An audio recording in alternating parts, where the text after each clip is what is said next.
Vozes que transformam, silêncios que acolhem. Bem-vindos ao Vozes e Silêncios. Oi, gente. Esse é um espaço de reflexão sobre os sentimentos que nos atravessam no dia a dia. E eu sou Leandro Lopes e aqui a cada episódio a gente faz uma pausa para ouvir o que muitas vezes fica escondido no silêncio e transformar em voz. Entre vozes e silêncios, encontramos quem somos.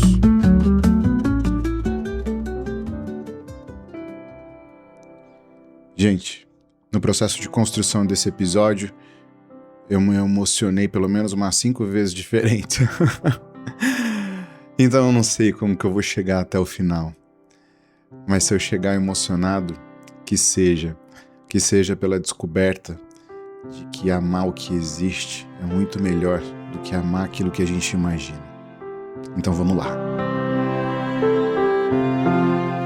Existe uma dor muito específica. Uma dor que não aparece no começo, ela aparece depois, muito depois. Ela aparece quando a paixão já passou. Quando a empolgação diminui, quando a realidade começa a ocupar o espaço da expectativa. É a dor de perceber que aquilo que você amava talvez nunca tenha existido. E não, eu não estou falando necessariamente sobre mentira, eu não estou falando necessariamente sobre engano, eu não estou falando tampouco sobre manipulação, muito embora essas coisas possam existir, né? E eu mesmo já vivi algumas delas.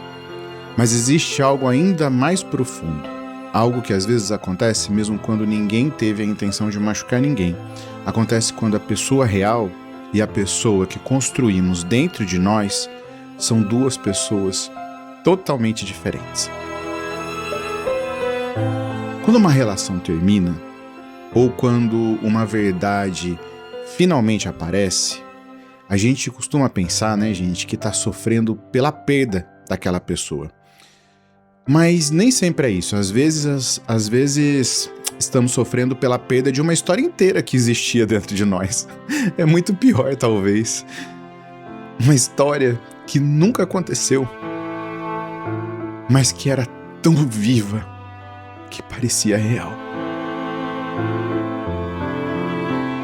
Os planos, as conversas, as viagens, os domingos, os aniversários, as versões futuras daquela história. Tudo aquilo que existia apenas na imaginação, mas ocupava um espaço verdadeiro no coração. E quando essa fantasia desmorona, a dor é real, né? Porque o cérebro, gente, ele não sabe sofrer apenas pelo que existiu, ele também sofre pelo que ele esperava viver. E por que a gente faz isso?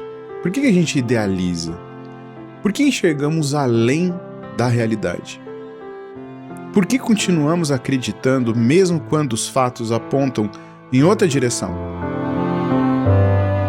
A psicologia oferece algumas respostas interessantes para isso. Uma delas é a projeção, um conceito profundamente explorado pelo Carl Jung, né? E que ele fala muito nisso, né? A projeção acontece quando colocamos no outro conteúdos que pertencem a nós. Nossos desejos, nossas falhas, nossas faltas, nossas necessidades, carências e até mesmo os nossos sonhos.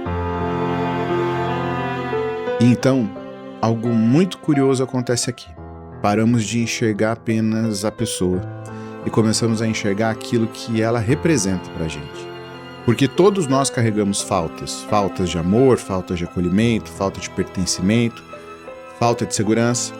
Quando alguém parece preencher esses espaços, o coração corre mais rápido do que a realidade.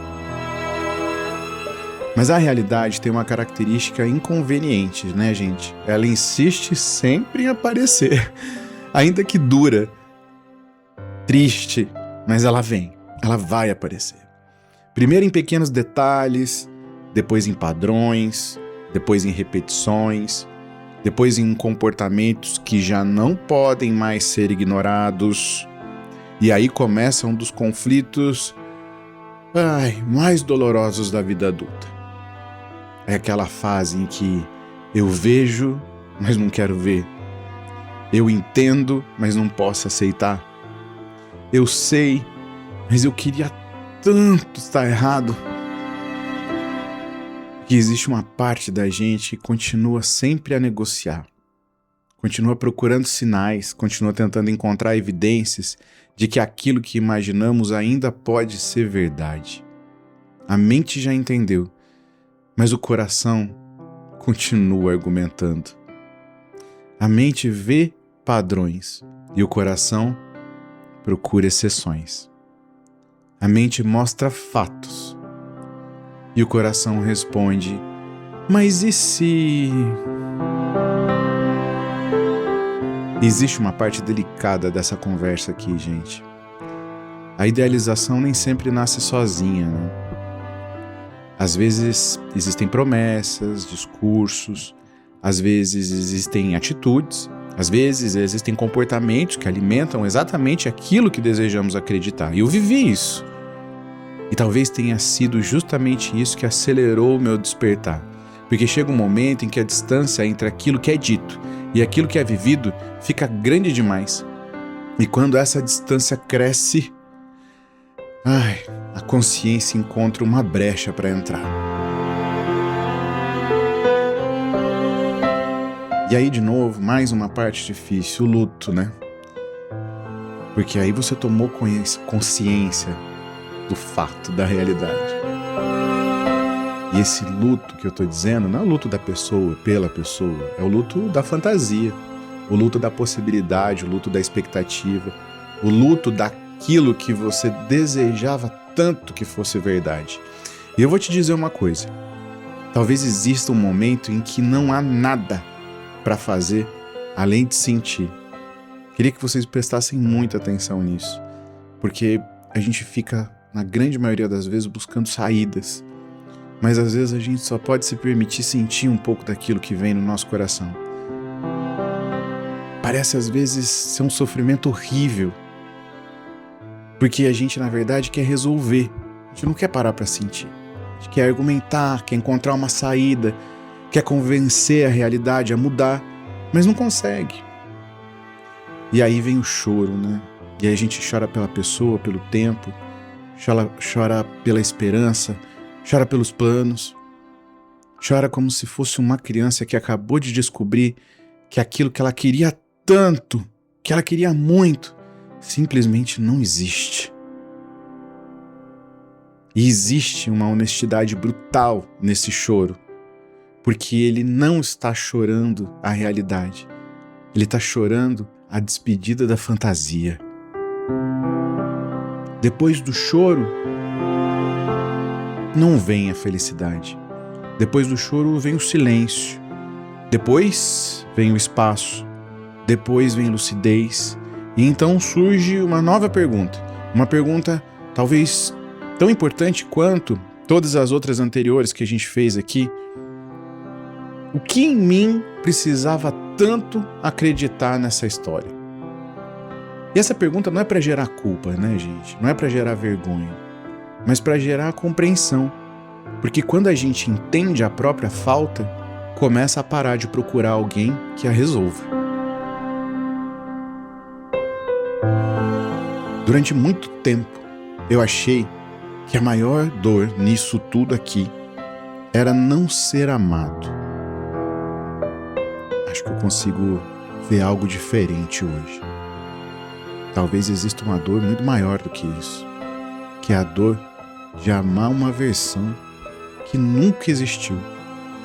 Porque quando a realidade finalmente aparece, não perdemos apenas uma pessoa, a gente perde uma expectativa inteira. A gente se frustra por uma possibilidade que nunca vai existir. Nós perdemos um futuro inteiro que existia apenas dentro de nós.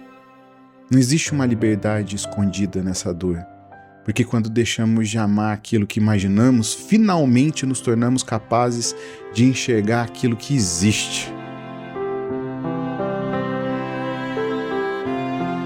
E a realidade pode não ser tão bonita quanto a fantasia, pode não ser tão perfeita, pode não ser tão confortável assim, mas ela tem uma vantagem enorme. Ela existe. E só aquilo que existe pode ser amado de verdade.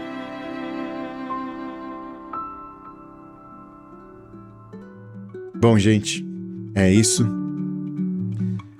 Mais um episódio profundo, duro, de Vozes e Silêncios. Obrigado por dedicar esse tempo a si mesmo. E se essa reflexão fez e faz sentido para você, compartilhe com alguém que precisa entender que amar o idealizado não se sustenta na realidade. E lembre-se, entre vozes e silêncios, sempre encontramos quem somos. Até a próxima!